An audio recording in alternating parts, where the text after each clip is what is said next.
Welcome back to DIY Wood Revival. Today I'm going to show you how I built this coffee station. Let's get started. I'm building this project out of 18mm pine plywood. I started by ripping strips that were also 18mm wide on the table saw. Before I made the first cut, I double checked that the fence of my table saw was perfectly straight. I ended up with 24 18x18 strips that will make up the doors of the unit. Alright, I got all the strips cut out. To attach them, I could use screws, but I don't have enough screws. I don't have a brad nailer either.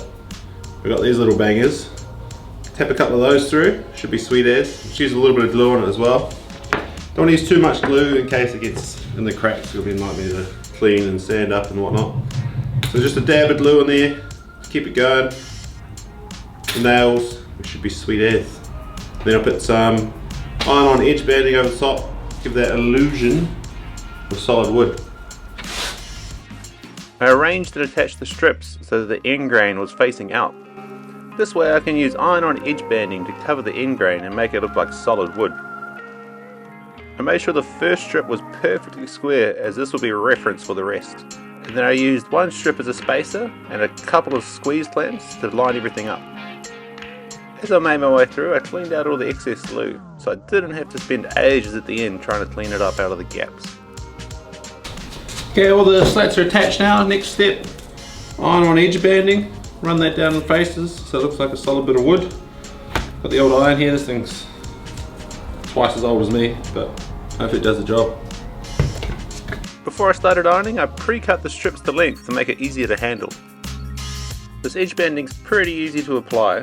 I had a couple of methods that made it easier though. I did my best not to iron the strip that I just finished, this way I didn't cause the edge banding to lift off again.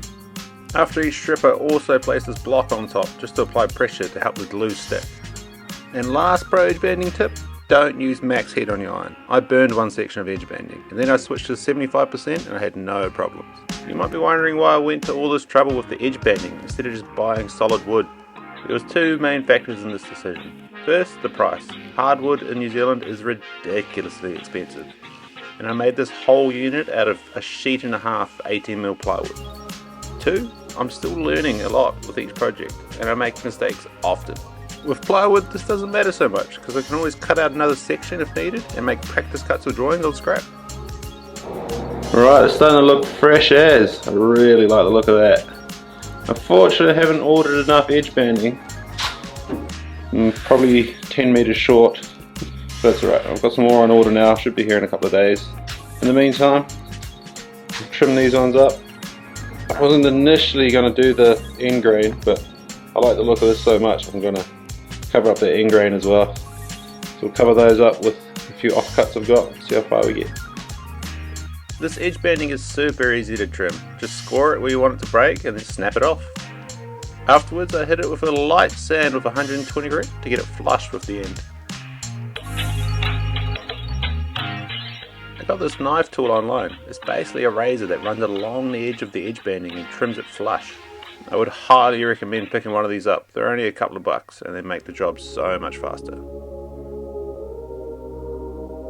Next I edge banded the end grain. This was very time consuming. The ironing didn't take too long, but trimming everything with a blade was super tedious.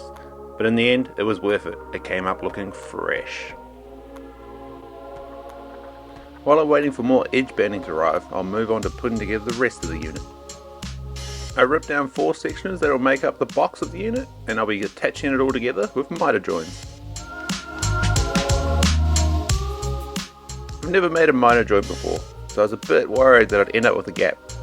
But I checked the angle on my saw about 6 times before I made the cuts and they came out perfect. I used these corner clamps to get a super tight fit on the joints. Pretty happy with how they came out. Didn't even need to use the screwdriver roundover trick. I just got these clamps and they are a game changer. I'd highly recommend it, especially if you're doing a miter joint. I didn't have enough clamps to do the box all in one go, so done 2 halves. Now I'll put that together, clamp them up. Look at that join, that looks mean. I'm stoked with how that came out. With the box complete, I moved on to making the shelf. This is also out of 18mm ply, and to attach it, I'll be using pocket hole screws. Nothing fancy, just quick and easy. Last section to cut out, the backboard. I almost used 12mm ply here, just to save on material, but I wanted to attach a shelf to this, so I went with the 18mm again, so it didn't have any flex. So this is the backboard. A nice little curve at the top there. Make it look nice and rounded. I'm gonna do I've got the shelf as well that I want to put on it.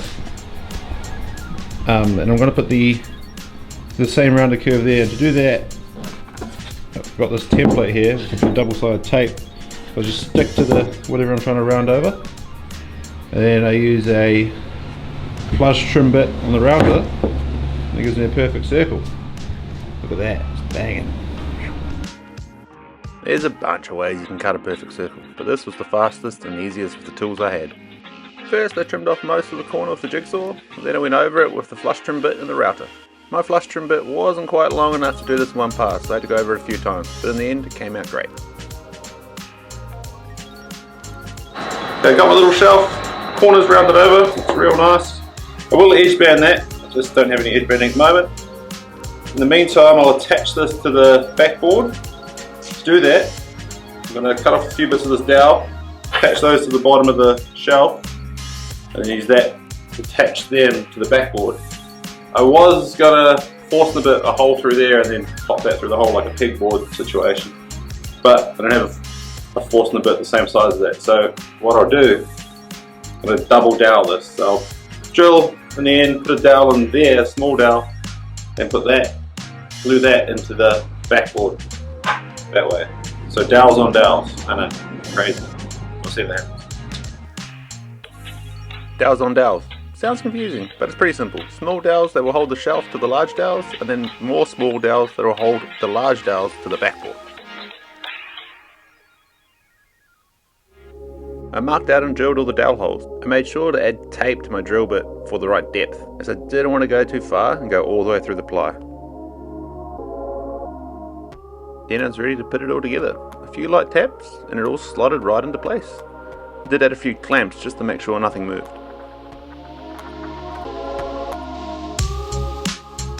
Before attaching the backboard and the box to each other, I quickly threw on these legs.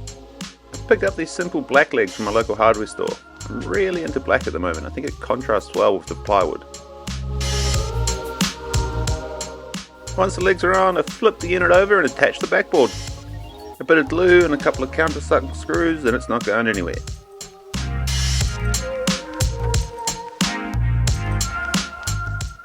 I'm still waiting on the edge banding to finish off the face of the cupboard there. Not sure, should be here any day, but in the meantime I'm going to rip it in half so that I can then swing the doors on the unit itself, just to keep things moving along.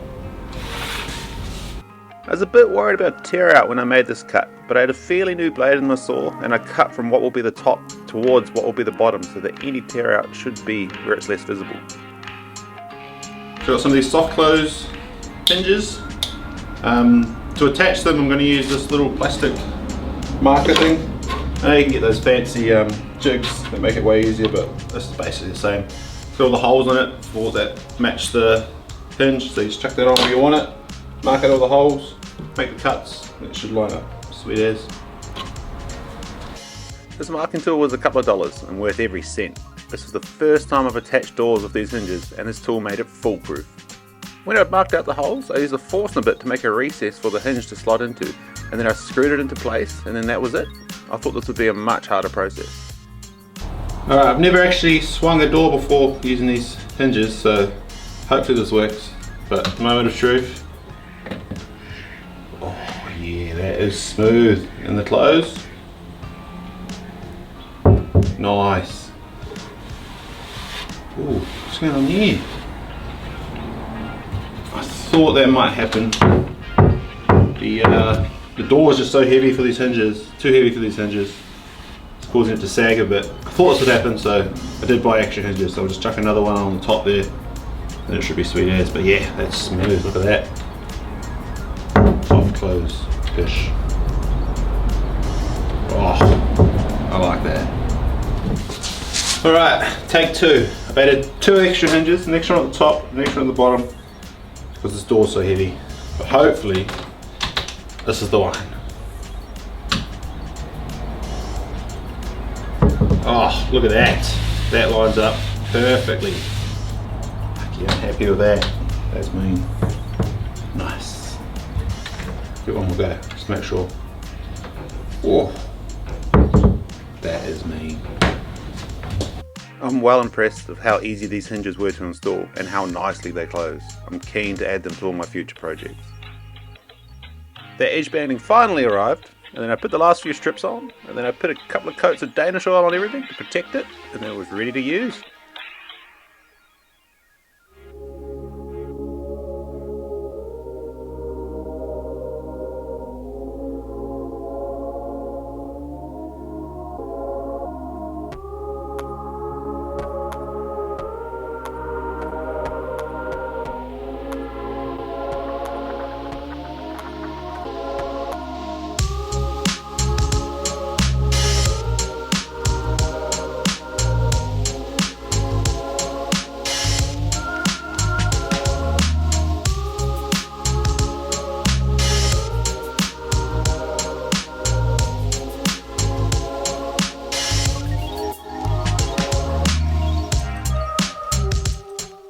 I take my coffee pretty seriously, so having a good setup makes my morning so much better. I am super stoked with how this came up. It looks clean.